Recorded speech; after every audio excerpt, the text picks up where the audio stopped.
دین vibes, دین کی آواز۔ چنانچہ رمضان مبارک کا اکرام کیسے کیا جائے،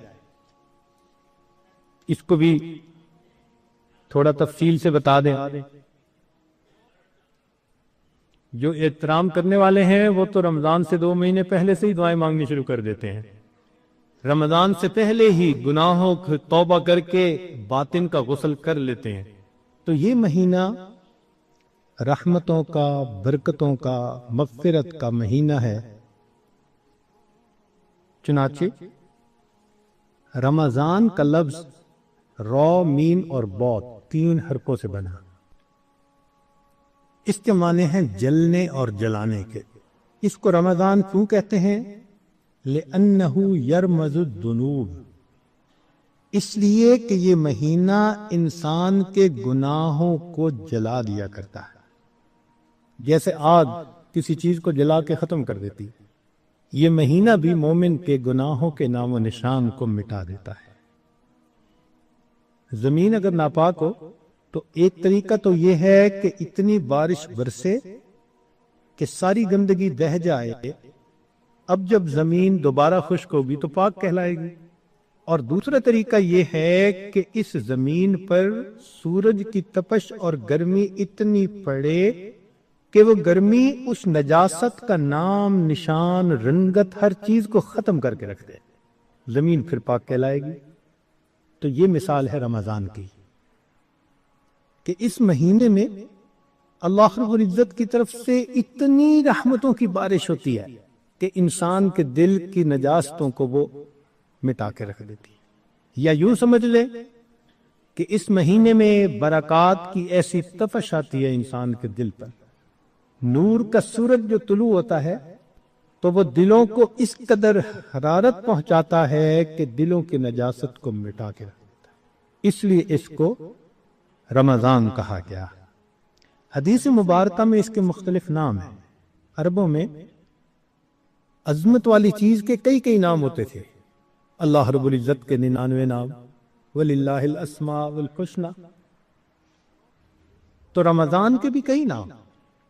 چنانچہ حدیث مبارکہ میں اس کو شہر مبارک، اس لیے ہم رمضان مبارک بھی کہہ دیتے ہیں۔ شہر عظیم، عظمت والا مہینہ۔ شہر الصبر، صبر کا مہینہ۔ شہر المواسات، غمخاری کا مہینہ۔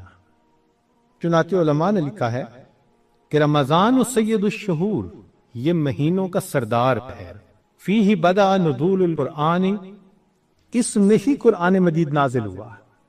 اس کی 27 تاریخ کو، رمضان کی 27 تاریخ کو لوح محفوظ پر آسمان دنیا پر نازل کر دیا گیا۔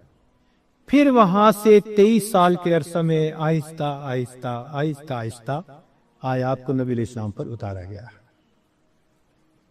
کہ اللہ رب العزت رمضان مبارک میں انسان کے اعمال کا ریٹ 70 گنا بڑھا دیتے ہیں، ملٹیپلائی۔ سبحان اللہ، ایک عمل کو دنیا ریٹ انکریز کرتی ہے تو 10% اور 20%، 10واں حصہ 20واں حصہ۔ اللہ تعالیٰ ریٹ بڑھاتے ہیں تو کیا؟ 70 گنا، 70 سے ضرب دے دی، اس لیے کہ وہ شہنشاہ حقیقی ہے، وہ اپنے بندوں کو اتنا اجر دینا چاہتا ہے کہ ان کے گناہوں کی ظلمتیں ختم ہو جائیں۔ تو ایسے وقت میں ہمیں بھی چاہیے کہ ہم اپنے اعمال اللہ رب العزت کے حضور پیش کریں۔ چنانچہ نبی علیہ السلام نے ارشاد فرمایا، هو شہر الصبر والصبر ثوابہ الجنہ، یہ صبر کا مہینہ ہے اور صبر کا بدلہ جنت ہے۔ وشہر المواسات، غمخاری کا مہینہ۔ سبحان اللہ۔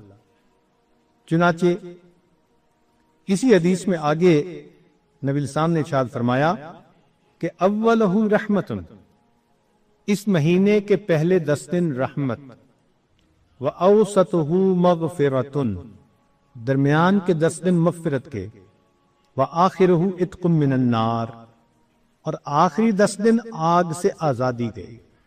وہ کیسے؟ علماء نے اس کی بہترین تفسیر یوں کی کہ کچھ وہ لوگ ہوتے ہیں کہ جو پہلے سے ہی نیکوکاری کی زندگی گزارنے والے ہوتے ہیں، گناہوں سے بچتے ہیں، تقوی طہارت کی زندگی گزارتے ہیں، تو ان کے لیے تو رمضان رحمت کی خوشخبری بن کے آتا ہے، تو پہلے 10 دن میں ہی ان کے درجے بلند ہو جاتے ہیں۔ اور کچھ ایسے بھی ہوتے ہیں، کبھی نیکی کر لی کبھی خطا کر بیٹھے، تو ایسے لوگ جب رمضان کے پہلے 10 دن گزار لیتے ہیں تو اس میں ان کے جو گناہوں کی ظلمت ہوتی ہے اس کو اللہ تعالیٰ ختم کر دیتے ہیں۔ چنانچہ اوسطہ مغفرتن، ان کے لیے درمیانی دستے مغفرت کا پیغام بن جاتے ہیں۔ اور کچھ بہت زیادہ غفلت میں رہنے والے، اگر 10 دن سے ان کا کام نہیں بنا تو 20 دن سے ان کا کام بن جاتا ہے۔ چنانچہ جب 20 دن کی برکتیں ان کے دل کو دھو دیتی ہیں تو آخرہ اتقم من النار، آخری اشرہ ان کے لیے بھی آگ سے آزادی کا اشرہ بن جاتا ہے۔ معلوم ہوا کہ اس مہینے میں تھوڑا غافل ہو یا زیادہ غافل، ہر بندے کی مغفرت کا اللہ تعالیٰ انتظام فرماتے ہیں۔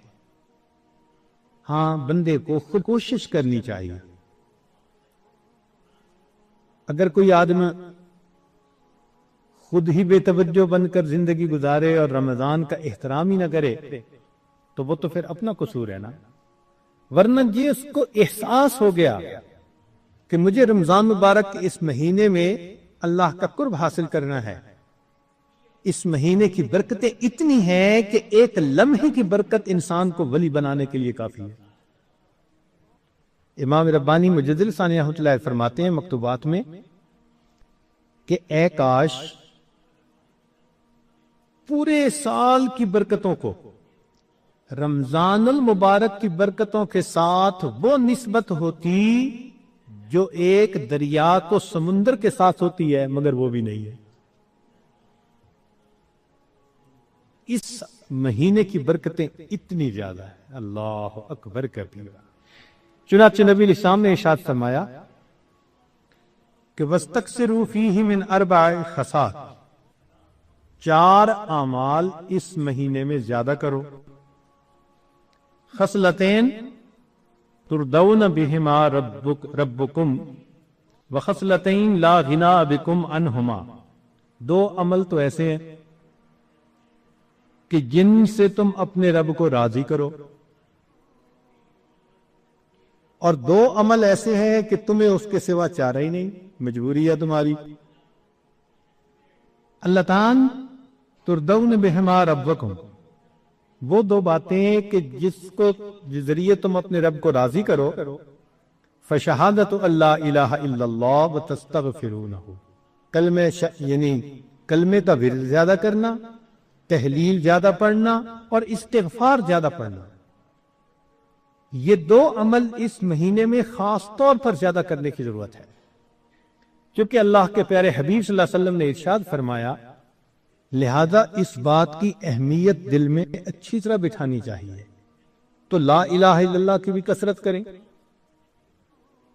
کم از کم چند 100 مرتبہ دن میں پڑھ لیا کریں، اور ہمت والے کو 1000 دفعہ 2000